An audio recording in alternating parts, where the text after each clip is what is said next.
우리나라 속담 중에 여러분들이 잘 아시는 것처럼 피는 물보다 진하다, 그리고 팔은 안으로 굽는다라는 유명한 속담이 있습니다. 우리 한국인 정서에 굉장히 잘 맞는 그런 속담이 아닐까라고 생각을 해봅니다. 모르는 사람보다는 아는 사람에게, 그리고 주변 사람보다는 내 가족에게, 타국인보다는 우리 같은 동족에게 더 애정을 갖는다라는 아주 적절한 표현이라고 생각을 해봐요.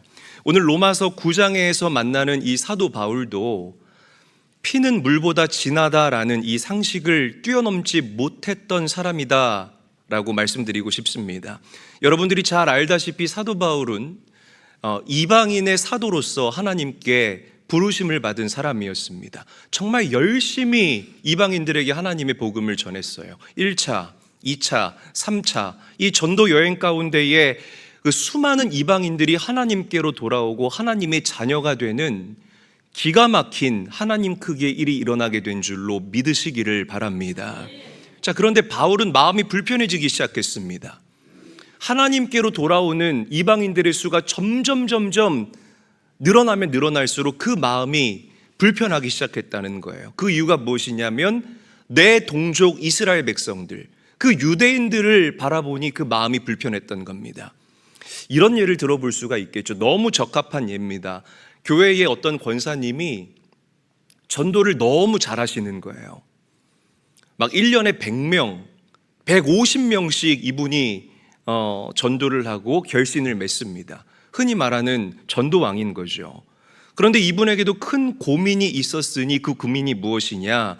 나는 수많은 영혼들을 주님께로 인도하지만 정작 내 가족들, 내 자녀들, 우리 사랑하는 남편, 아무도 예수를 믿지를 않는 거예요. 물론 믿지 않는 사람들이 예수를 믿고 하나님의 자녀가 되어서 함께 예배할 때 그 기쁨 너무나 기쁘고 감사하죠. 그런데 아직도 방황하는 내 혈육들, 내 가족들을 바라볼 때에 마음 한켠이 불편하지 아니할 수가 없다는 겁니다. 오늘 사도 바울이 로마서 9장 1절에서부터 5절까지 이 당신의 답답함을 오늘 예배하는 여러분들에게 쏟아내고 있다는 거예요. 자, 우리 바울의 마음을 함께 한번 읽어보도록 하겠습니다. 로마서 9장 1절에서부터 2절까지 말씀 발췌입니다. 화면을 보고 읽습니다. 시작. 나에게 큰 근심이 있는 것과 마음에 그치지 않는 고통이 있는 것을. 자, 우리 다시 한번 큰 소리로 읽어보죠. 시작.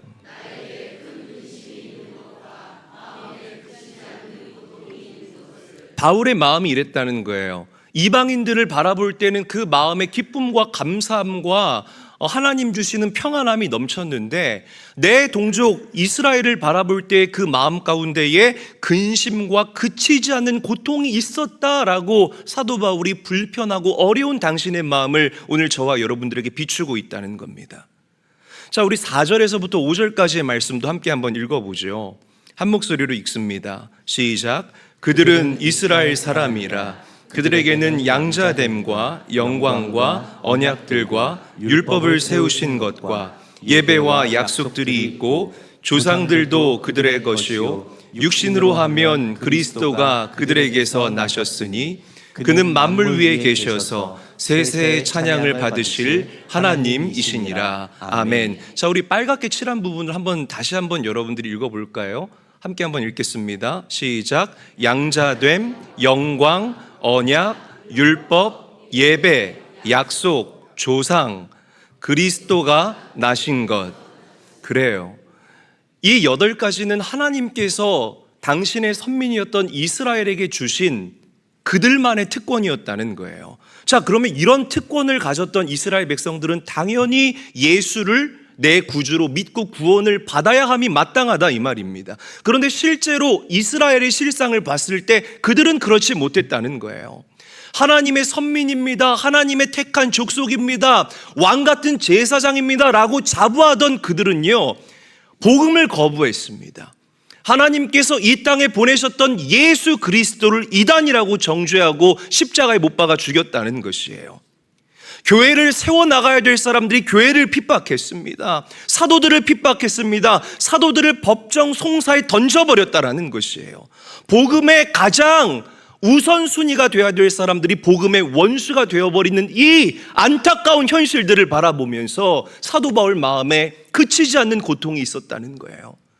저 이방인들은 저렇게 복음을 스폰지처럼 잘 흡수하는데 저들은 저렇게 하루에도 수천 명씩 하나님의 자녀가 되고 있는데 이 하나님의 선민 이스라엘 백성들은 지금 어디로 가고 있는가?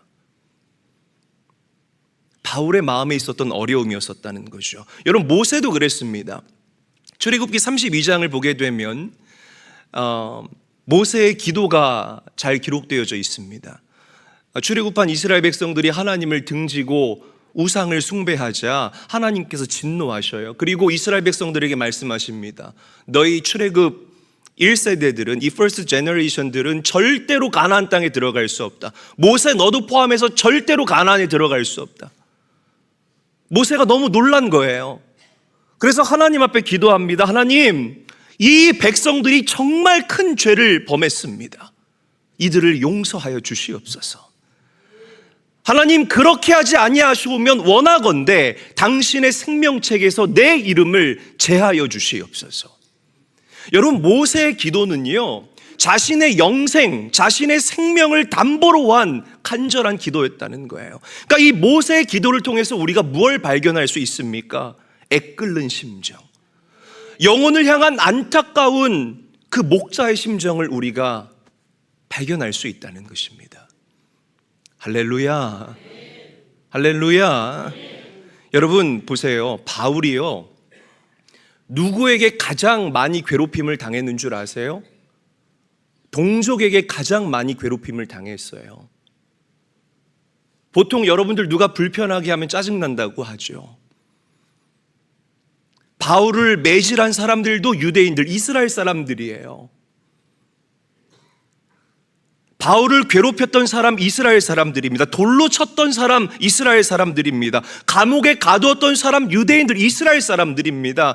재판 걸어서 넘어뜨린 사람들이 바로 이스라엘 사람들, 동족들이었다 이 말이에요. 그런데 바울은 그런 어려운 일을 당했음에도 불구하고 그 유대인들을 미워하지 않았습니다.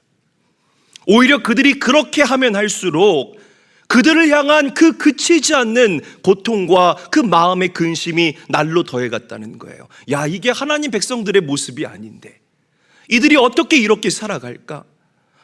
무릎 꿇고 기도할 때마다 그 동족들, 내 가족과 같은 그 하나님의 선민 이스라엘 백성들 생각 때문에 눈물을 흘리지 아니할 수 없었다는 것입니다. 바울의 이 마음이야말로 하나님께서 주신 마음이라는 거죠.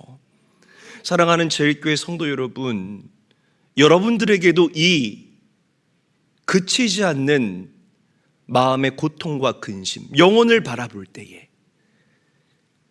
이 영혼을 바라볼 때에 애끓는 아버지의 마음이 깃들게 되시기를 주님의 이름으로 간절히 축원합니다.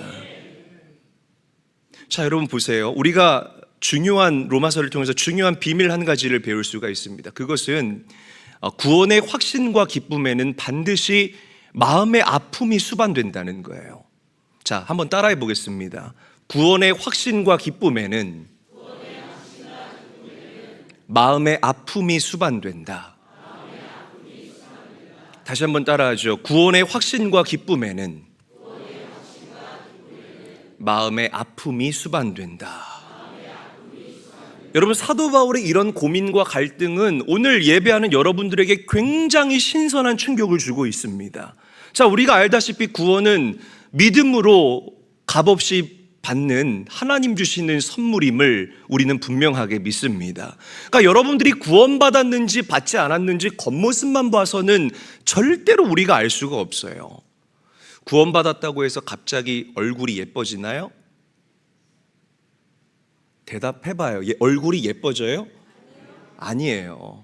구원받았다고 해서 얼굴이 예뻐지지 않아요. 구원받았다고 해서 여러분들의 사회적인 지위가 갑자기 수직 상승하겠습니까? 그렇지 않아요. 구원받았다고 해서 갑자기 하늘문이 열리면서 여러분들이 돈벼락을 맞습니까? 그게 아니라는 거예요. 구원받았다고 해서 여러분들의 그런 외적인 변화가 일어나는 것이 아니지만, 그럼에도 불구하고 이 구원이라는 하나님의 선물이 가장 우리에게 중요한 이유가 무엇이냐? 구원은 한 사람을 어둠에서 빛으로, 사망에서 생명으로 옮기시는 하나님의 방법이기 때문임을 믿으시기를 바랍니다. 그러니까 여러분들이 구원받지 못하면 아무 소용 없어요. 뭐 좋은 옷, 좋은 차, 좋은 사회적인 포지션, 아무 소용 없다라는 거예요. 여러분들의 배움이나 지식, 여러분 결국에는 우리가 구원받지 못하면 우리가 어디로 가게 됩니까? 그 사람의 인생의 마침표는 지옥이라는 거예요. 믿으시면 아멘 합시다. 아멘이 되셔야 됩니다, 여러분. 이 믿음이 있어야만 여러분들이 하나님을 갈망할 수 있게 된다 이 말이에요. 정말 감사한 게 무엇입니까? 우리 제일교회 모든 성도들은 다 구원받은 천국 백성임을 믿으시기를 바랍니다. 하나님이 여러분들을 의롭다라고 말씀하셨고, 여러분들을 모든 정죄에서 해방시켜 주셨고, 여러분들에게 sonship, 그 자녀의 영을 부어주시어서 아버지 하나님을 아빠 아버지라고 부를 수 있는 특권을 저와 여러분들에게 주셨다 이 말이에요. 감사할 일이에요. 아멘. 여러분, 구원의 기쁨에 아픔이 수반된다라는 이 진리는요, 구원받고 보니까, 내가 그 기쁨을 누리다 보니까 구원받지 못한 내 가족들, 내 친지들, 내 주변들이 내 눈에 밟힌다라는 것을 의미하는 것입니다. 다른 사람이 구원받던 말던 내가 구원받았으니까 나는 기뻐요. 나는 자유해요. 하나님 나에게 은혜를 베풀어 주시고 내 잔이 넘치도록 나에게 기름 부어 주세요. 이러면 땡이 아니라는 것이에요. 구원받아 보고 내가 예수님과 동행해 보고 어려울 때 피할 길을 내어주시는 그 주님을 경험해 보니, 이 기쁨을 누려보니 아직 이 기쁨을 모르는 내 가족들이 생각나고, 저 열방에서 아직도 복음을 접하지 못하고 죽어가는 수많은 영혼들이 눈에 밟히고 마음에 걸려서 이 바울과 같이 그치지 않는 마음의 고통이 내 안에 가득하다. 저는 여러분들에게 이런 예수의 하트가 있기를 주님의 이름으로 간절히 축원합니다. 기복적으로 믿지 마시라는 거예요. 시대별로 하나님께서 요구하시는 믿음이 있잖아요. 하나님, 내 삶에만 하늘문이 열리고 내 자식들 잘 믿으면 끝이에요. No! 아니라는 것이에요. 하나님은 반드시 여러분들을 주님의 도구로 사용하기를 원하십니다. 주님 쓰시기 편한 도구가 되십시오. 아멘. 이 예수님의 심장이 여러분들에게 있어야 된다는 거죠. 제가 이 얘기 한 번 더 하면 100번째 하는 것 같은데, 저는 13살 때 예수님을 인격적으로 만났습니다. 많이 들었죠, 여러분? 네. 또 얘기할게요. 앞으로도 계속 얘기할 겁니다. 이제 초등학교에서 중학교 올라가는 그때 예수님을 만났는데, 그때 주님과의 이 인격적인 만남이, 그리고 그 감격이 얼마나 큰지, 저는 지금도 그때를 떠올리면 눈물이 나요. 너무 컸어요. 주님, 어린 저에게 찾아오셨던 주님이 너무 컸기 때문에 지금도 그때를 생각하면 눈물이 납니다. 하나님이 나를 사랑하신다. 그리고 제가 깨달았던 진리 중의 진리는 천국과 지옥은 분명하게 있다. 그래서 여러분, 제가 그날 예수님을 인격적으로 만나고 나서 하나님께 울며 기도했거든요. 제 처음 기도가 뭔 줄 아십니까? 가족을 위한 기도였습니다. 하나님, 우리 아빠는 목사님이니까 당연히 구원 받았겠고요. 하나님, 우리 엄마는 저렇게 열심히 성도들을 찾아다니면서 복음 전하는 거 보니까 우리 엄마도 구원 받았겠고요. 나도 하나님 이제 만났고요. 그런데 내 동생은 아직 구원받지 못한 것 같아요. 나를 찾아와 주신 하나님, 제 동생을 빠른 시간 안에 찾아가 주셔서 제 동생도 구원받게 해주세요. 순수하죠? 제가 봐도 참 순수한 기도였던 것 같아요. 눈물을 흘려 기도했습니다. 그러니까 이 구원의 기쁨도 있었지만 이 구원받지 못한 내 가족들을 생각하면서 얼마나 울었던지, 저는 울면 이 눈에 쌍꺼풀이 사라져요. 부어가지고요. 근데 얼마나 울었던지 그 다음날 저녁까지도 눈에 붓기가 안 빠지는 거예요. 그렇게 구원받지 못한 가족들을 생각하면서 이 마음에 부담감을 가지고 어린 13살짜리가 그렇게 울며 기도했다는 거죠. 여러분, 제가 왜 그렇게 기도했겠습니까? 성령 하나님께서 아버지의 마음을 제 안에 부어주셨고 저의 기도를 그렇게 인도해 가셨기 때문임을 믿으시기를 바랍니다. 여러분, 구원의 확신과 기쁨은 성령 하나님께서 여러분들에게 주시는 선물이에요. 그러나 잘 들으십시오. 구원받기를 거부하고 거절하는 완고한 내 가족들 때문에 가슴 아파하는 이 마음, 그리고 그 부담감, 그것 또한 성령 하나님께서 여러분들에게 주시는 아버지의 마음이라는 사실을 잊지 않게 해두시기를 바랍니다. 여러분, 구원의 기쁨이 있다면 성령께서 주시는 그 영혼을 향한 안타까워하는 그 주님의 마음 소유할 수 있게 되시기를, 소멸하지 않고 소유할 수 있게 되시기를 주 예수의 이름으로 간절히 축원합니다. 간절히 축원합니다. 자, 그렇다면 이 믿지 않는 가족들을 어떻게 주님께로 인도할 수 있을까? 이 사실 가족 전도하는 게 쉽지가 않아요. 그렇죠? 어떤 선교사님이 얘기했던 것처럼 나라를 복음화시키는 게 차라리 더 쉽지, 내 가족들에게 복음 전하면 내 마음이 정말 어려워집니다. 뭘 예수 믿어라, 교회 나가보자 말은 할 수 있지만 이 말에 플러스 행동이 뒷받침되면 여러분들 말에 힘이 실리게 됩니다. 자, 그래서 첫 번째로 이 가족을 어떻게 인도할 수 있을까? 한번 저를 따라합니다. 가족을 사랑하라. 크게 한번 따라해 볼까요? 가족을 사랑하라. 어머니 예수 믿으세요, 아버지 예수 믿으세요 라고 우리가 말하지 못하는 이유가 무엇이냐면 우리가 가족을 충분하게 사랑하지 못하기 때문에 그런 거예요. 물론 여러분들 중에 어렸을 때 부모로부터 상처받은 사람들, 또 거절당한 아픔 갖고 있는 사람들, 형제간의 불화 때문에 지금도 가슴 졸이면서 살고 있는 그런 성도님들이 계실 것입니다. 그러나 우리 성도님들이 기억해야 될 것은 가족들을 주님의 전으로 인도하기 위해서는 그들을 용서하고 사랑해야 할 줄로 믿으시기를 바랍니다. 사랑이 모든 것을 이기기 때문이에요. 큰 소리로 아멘. 할렐루야. 자, 두 번째, 기도해야 됩니다. 한번 저를 따라하죠. 기도해야 됩니다. 다시 한번 따라합니다. 기도해야 됩니다.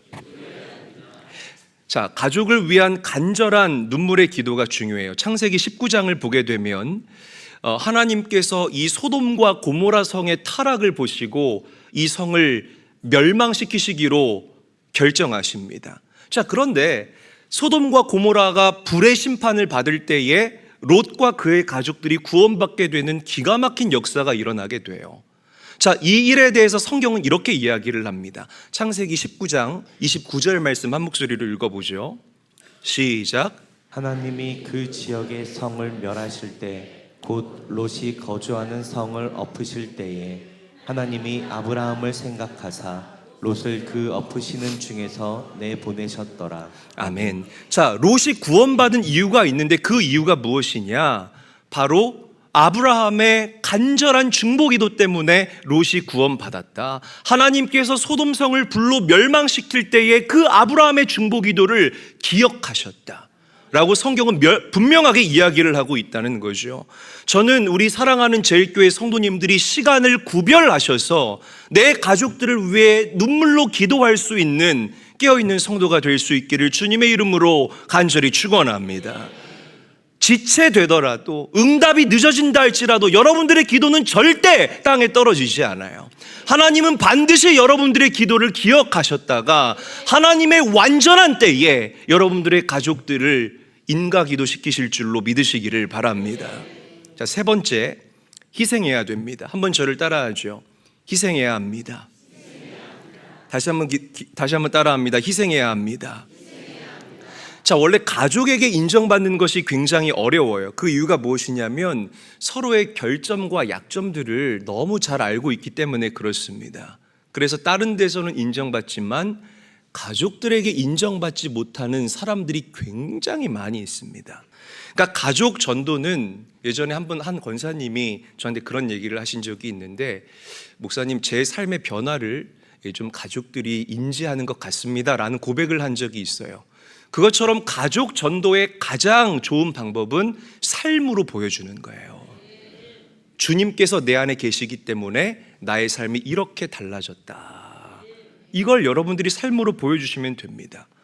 어버이날 부모님께 전화 한 통도 하지 않는 자녀들이 어떻게 부모님에게 엄마, 아빠 예수 믿으세요 라고 얘기할 수 있겠어요? 부모님이 남겨주신 유산 때문에 형제들끼리 그렇게 박터지게 싸우는데 어떻게 형제들에게 예수 믿어라 라고 복음을 전할 수가 있겠냐고요. 생각을 해보시라는 거예요. 그러니까 여러분들이요, 모르는 사람들이랑 만날 때는 입만 열면 하나님의 은혜, 나에게 베풀어 주신 하나님의 사랑을 줄줄줄줄 몇 시간 동안 이야기를 하지만 가족들과 만나면 은혜 얘기가 딱 끊어지는 이유가 바로 그래서 그런 거예요. 오늘날 많은 가정의 실상이라는 것입니다. 사랑하는 제일교회 성도 여러분, 가까운 사람들에게 잘하십시오. 아멘. 그들이 아직 예수 믿지 않고 그들이 방황하고 있다면 그들을 향한 그치지 않는 고통의 마음이 반드시 여러분들에게 있기를 원합니다. 자, 마지막으로 하나님은 모든 사람이 구원받고 진리를 알기를 원하시는 줄로 믿으시기를 바랍니다. 그러니까 영혼 구원은 하나님의 소원인 거예요. 그러니까 하나님의 소원이기 때문에 우리 예수 믿고 구원받은 성도들이 관심을 가져야 할 최고의 관심사가 무엇입니까? 영혼 구원이라는 사실을 우리 성도님들이 기억하시기를 바랍니다. 나에게 물질을 주신 이유, 영혼 구원을 위해서 쓰라고 주신 거예요. 큰 소리로 아멘 하십시오. 나에게 배움을 주신 이유, 영혼 구원을 위해서 그 배움을 풀어내라 라는 하나님의 뜻임을 믿으시기를 바랍니다. 화목하고 행복한 가정을 주신 이유가 무엇입니까? 영혼 구원을 위해서 여러분들에게 근심이 없게 하시기 위한 하나님의 처방임을 믿습니다. 모든 삶의 목적이 영혼 구원으로 세팅될 때에 하늘문이 열린다 이 말이에요. 왜? 그게 하나님의 뜻이기 때문에, 그것이 이 마지막 때를 향한 아버지의 하트이기 때문이라는 거예요. 감리교 창시자 존 웨슬리 목사님이 올더스게이트 거리에서 인격적으로 주님을 경험하고 난 이후에 그분은 영혼 구원하는 일이 얼마나 소중한 일인지를 깨닫게 됩니다. 그리고 이렇게 고백합니다. 제가 읽어드리죠. 내 직업은 오로지 잃어버린 영혼을 구원하는 것이다. 교회당 안에서든지 교회당 밖에서든지 내 의무는 영혼을 구원하는 일이다. 할렐루야.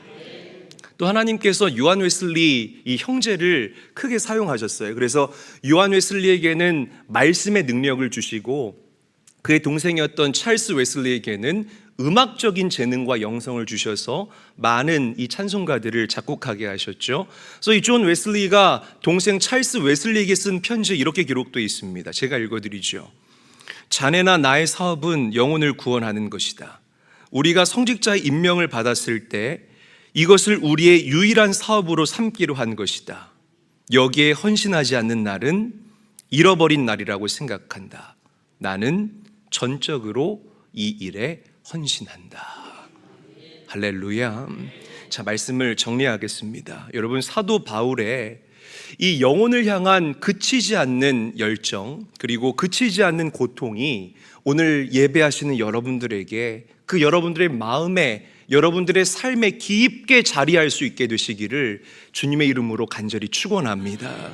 아직 내 아내가 구원받지 못하고 내 남편이 아직도 구원받지 못했다면, 내 자녀가 구원받지 못했다면 나 혼자 구원받았다고 좋아하고 나 혼자 구원받았다고 그 은혜를 누리는 것이 아니라 그들을 안타깝게 여기는 아버지의 마음이 여러분들에게 있어야 된다는 거예요.